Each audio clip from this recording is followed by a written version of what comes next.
If I could only grow a handful of herbs, lemon balm would definitely be one of them.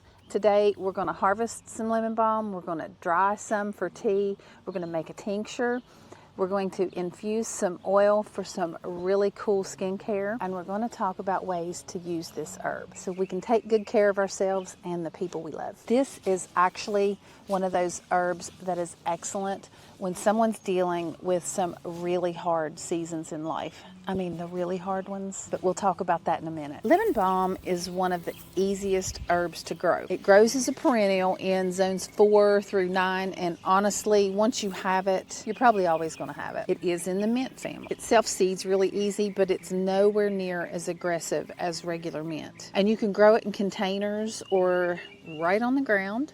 This popped up here in this container that I have this blackberry in. Let's take a look at it.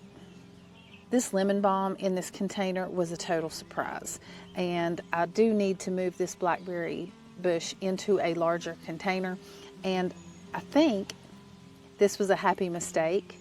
It smells absolutely amazing. It likes a little moisture and well-drained soil, and it takes a little shade, but honestly, it'll grow just about anywhere. Studies have shown that it can help regulate the nervous system. It helps regulate that fight and flight response, especially with trauma and grief. I'll show you how to make a tincture for yourself, and we're going to strain one that's been brewing for a little bit, and I'm going to get some bottled up because I have somebody that could really use it right now, and I want to get that to them today. And we're going to dry some for tea, and a lot of people like to use it in their tea.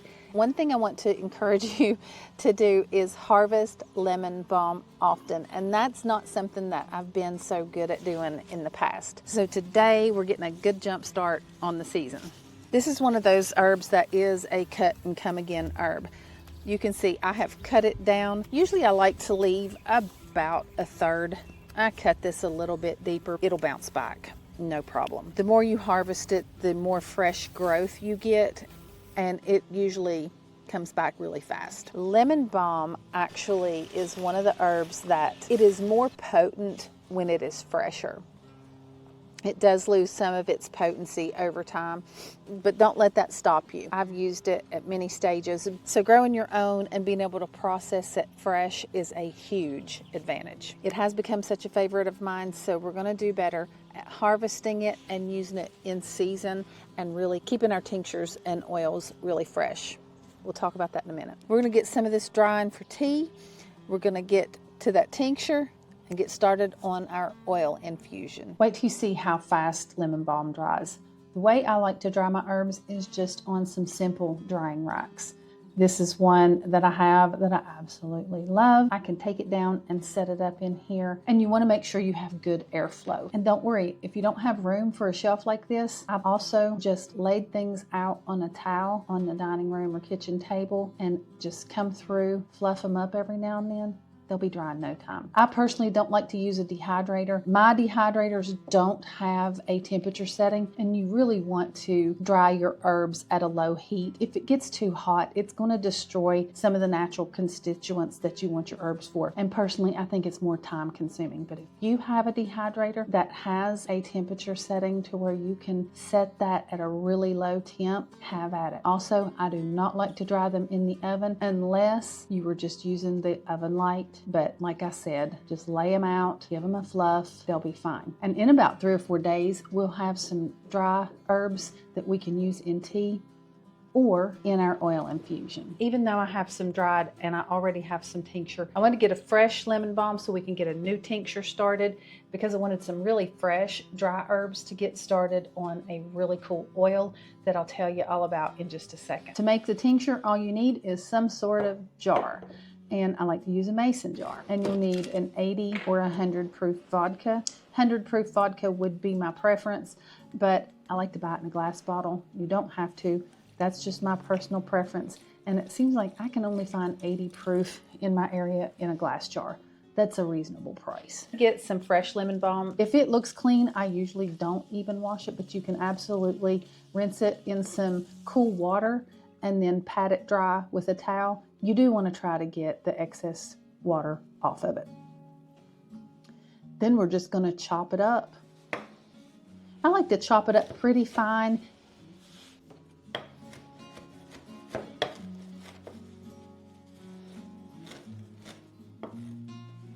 Then you're just going to place it in your mason jar about 3/4 of the way full.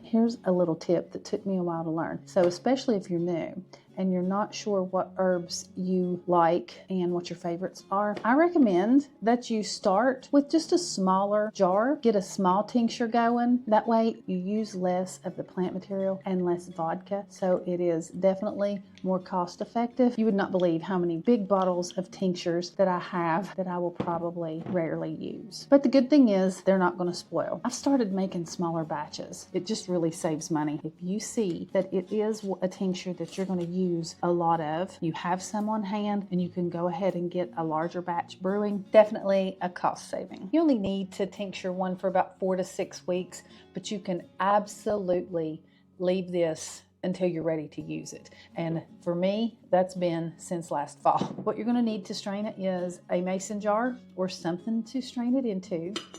You can use a metal sieve and some cheesecloth or a tea cloth, but I have this little strainer. It's a stainless steel mesh strainer, and I absolutely love this thing. And I have that linked in the description. Best money spent ever. We're just gonna pour it in.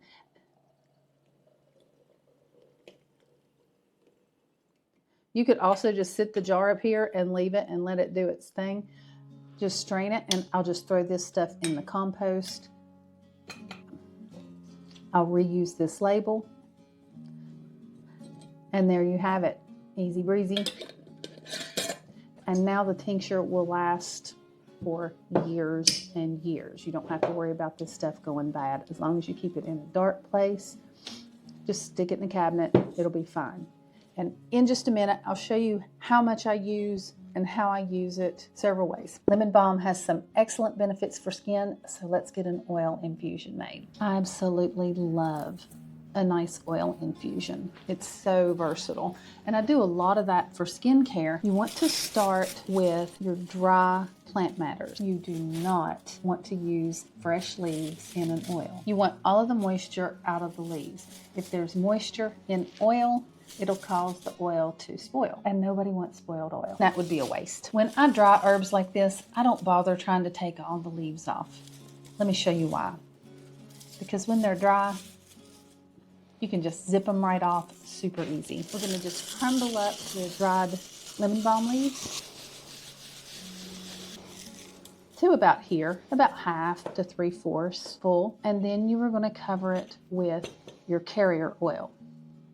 I have a whole video on oils, and what you need to remember with your carrier oil is your oil or any balm that you make your infusion into is only going to have a shelf life as long as the oil shelf life is good for. And I have a whole video that goes into that and why that is important. I also have a whole video on why I don't choose avocado oil or olive oil. Now that is up to you. You absolutely can use this, especially for a balm, but you need to pay attention to the expiration date of the oil because that is as long as it's going to last for.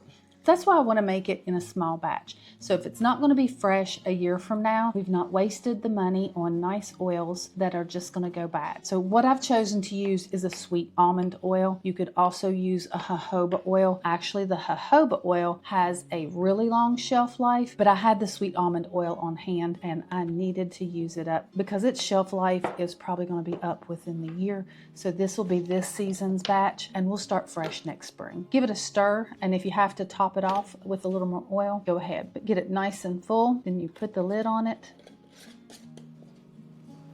We're going to make sure we get this labeled correctly with what oil we used, what the plant matter is, and the date.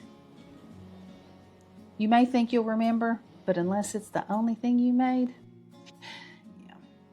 it doesn't always work out that way. Just set this aside in a cool, dark spot. So that is a super handy little oil infusion to have around. And we'll get a nice salve and maybe a lip balm done up so we can have that on hand. And I'm definitely in need of something to keep the bugs away this summer. Lemon balm also has antiviral properties, and that's one of the reasons I wanted to go ahead and get this herbal oil started. Later we can turn it into things like salves and lip balms. Lemon balm's actually been studied for the compounds that may help support the skin when you're dealing with things like the herpes virus, cold sores, and shingles, and that is a really interesting herb to keep around. I'm thinking about combining it with the calendula at some point because those herbs would pair really nice together. And as always, I am not a doctor, I'm not an herbalist, I'm just sharing my personal use and experiences. So if you are pregnant or nursing, on medications, all the things, use your noggin. Only you know what's good for you and your family. I do not know you that well yet. My recommendation for the friend that is going through a really rough time, I recommend that she started out with a half a dropper full. The droppers are usually around a milliliter. I recommended that she do half a millimeter to start out with 3 to 4 times a day. See how she feels by using that lower dose, and then she could work up to around a milliliter a day. And that's all going to depend on someone's size, and dosing is very personal. I have some good herbal books that I'll link in the description, and there is a video that I really like that if I can find that, I will link that in the description as well, that explains dosing really well. How I like to use it just on an as I need it basis is in a tea. I like a tincture when I'm really trying to tackle something, but lemon balm is excellent just for general chilling out, relaxing, and it's really tasty in a tea. Lemon balm works really good with a blend of the chamomile, and that would be perfect to use in the evening when you start to wind down before bed. For 1 cup of tea, I absolutely love this stainless steel strainer. Just gonna throw a few of these fresh leaves in. If I were doing dry, I might use about a tablespoon, and then a little bit of chamomile, maybe not quite a tablespoon, and then I'm going to let that steep for about 15 to 20 minutes. When you steep your herbs, it's not like making a cup of tea from your tea bags that you steep like 3 to 5 minutes. You want to steep your herbal infusions for at least 15, 20, sometimes 30 minutes. That's going to pull out those good beneficial properties and the good flavors. And I almost always give this a second steep just to make sure I get all the beneficial goodies out of it. Lemon balm, super easy to grow and super handy to have around. If this is the type of stuff you like, that's what I do around here. And if you would hit the little bell notification, YouTube will let you know every time a new video pops up, and hit the subscribe button. That really helps me out too. And here are some videos that YouTube thinks you'll like, and here are some videos that I'll think you'll like. I thank y'all so much for hanging out with me. My name's Loanna, and this is a little bit of Homestead.